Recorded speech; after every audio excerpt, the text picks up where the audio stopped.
hurts a lot because it was right when I was about to go and speak at this event.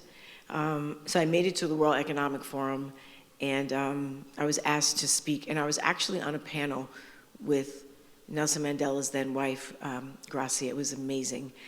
And we were talking about global health. The Wellbeing Foundation with Toyin Saraki hosted this event, and we were in Cape Town, South Africa.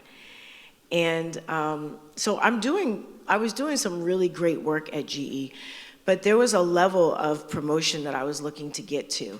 And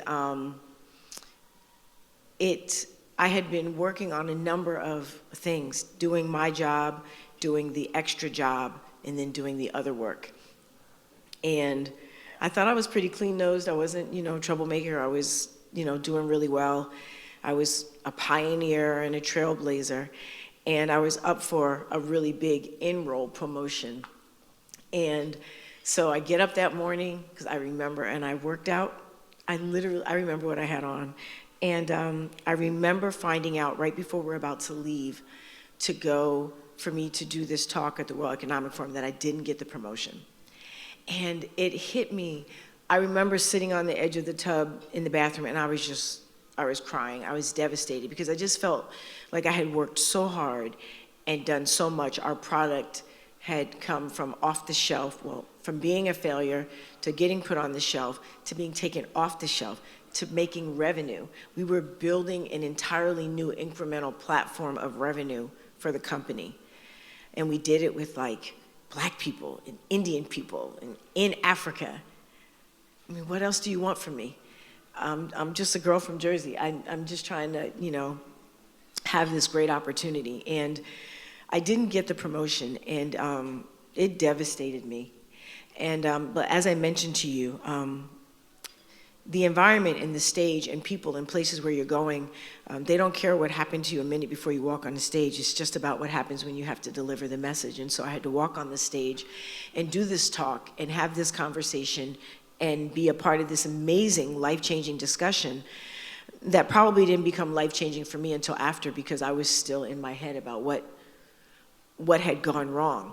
And I think my worst takeaway from that was the conversation with myself was, what did you do wrong? Instead of, they're crazy. These people are nuts. They need to promote, but I didn't have that conversation. I went back and just sat in it, and I was just like, I don't know what else to do. It's me. I haven't studied. I haven't worked hard enough. I don't have any more to give. It was just constantly going back and thinking about what I could do differently. And there was nothing else to give at that point. It was politics. It was going to be what it was going to be. Now that I sit in those rooms and make some of those decisions, I understand. I will share here, because I can say this. I learned later that there was a conversation that was had, and I'm going to say this because I want you all to use this to your benefit, particularly women. The conversation was this. There were two people up to get promoted. There's one spot. And the conversation was, if you don't promote him, he will leave. If you promote Janeen, she'll be upset, but she'll stay. And that's exactly what happened. I was upset, but I stayed.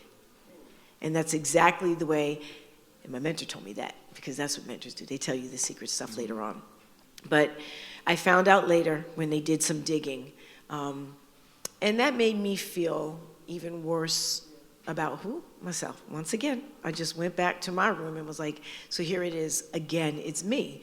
But I'm telling you that because there's always someone up for something again that you're up for. And if they don't do you right, don't stay. Just don't.